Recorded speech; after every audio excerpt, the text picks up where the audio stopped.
let's talk about the facility assessment and how I like to attach it or connect it with the admission process.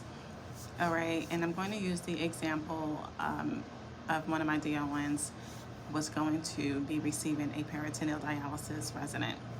And the reason why I wanted to bring up the facility assessment, because this would be a good indicator for you to identify if your facility has this in its facility assessment to be able to take care of this type of population.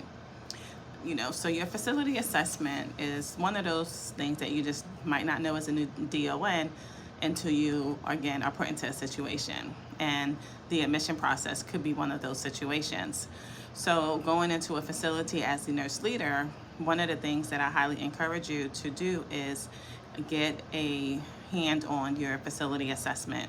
What does your facility assessment tell you about your facility?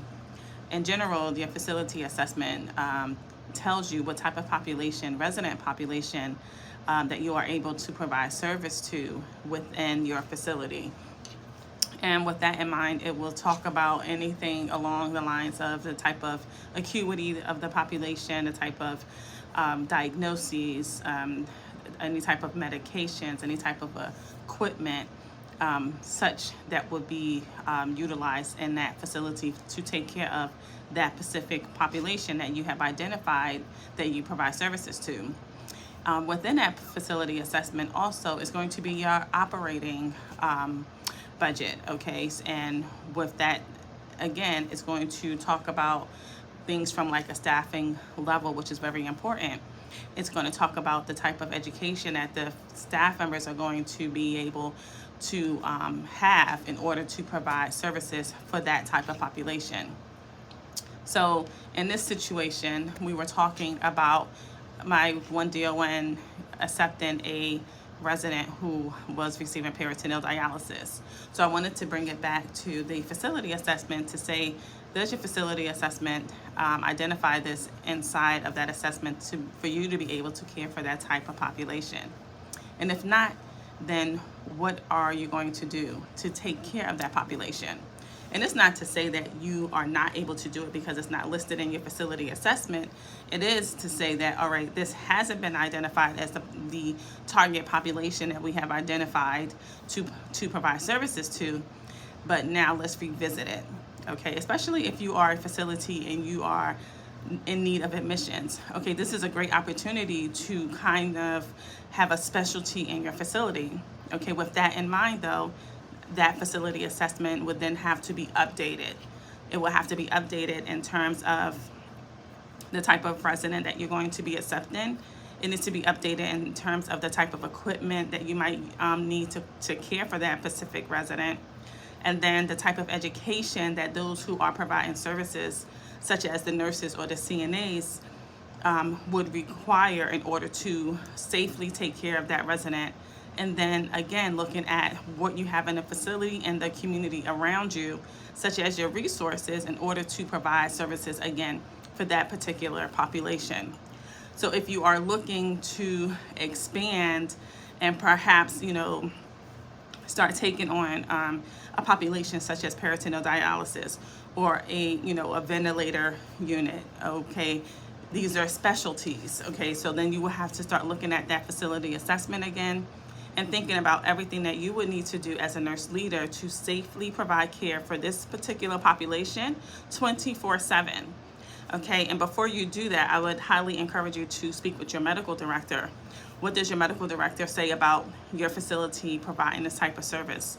Okay, and I think a lot of times we don't think about having that communication with our medical director because, they work for us, for the facility, and so they should be on board. But sometimes they might not. So you want to make sure that they are involved because they will be the one that would have to be providing those orders to take care of that resident. And if you are a facility, and if you are the DON, from a clinical perspective, you should know what your facility can and cannot do.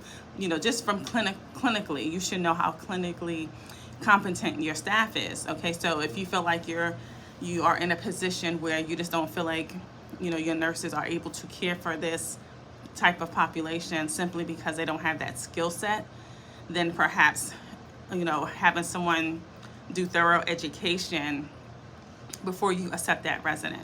Okay, but anything that you bring in your facility, you need to start with the education if you have never done it before. Okay, so I wanted to start having you guys start look at when you're getting that admission and you're just thinking like, oh, I really don't know if I can care for this type of resident. I'm not sure if my team can. Then as the nurse leader, be sure that you address this facility assessment, address any type of needs that would need to go into for you caring for this type of resident. All right, so that's what I wanted to put out today. When you are getting your admissions, if it's something that you haven't taken care of before, go to your facility assessment. Okay, go to 483.70 and just review under that what the facility assessment is. It needs to be updated yearly, and PRN, you should be looking at that. And again, if you are a facility that might be looking to get out into having a specific niche for your facility, so that to say, hey, this is our facility and we are specializing in this, I think that's a great thing to do in order for you to like really get some admissions. But make sure that you focus on the education component prior.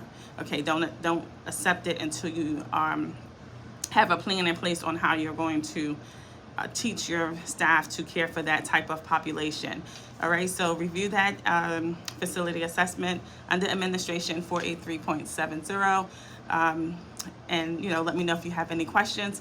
If there are any topics that you want me to discuss, please shoot me an email, let me know. I'll be more than happy to do so. Okay, have a great day.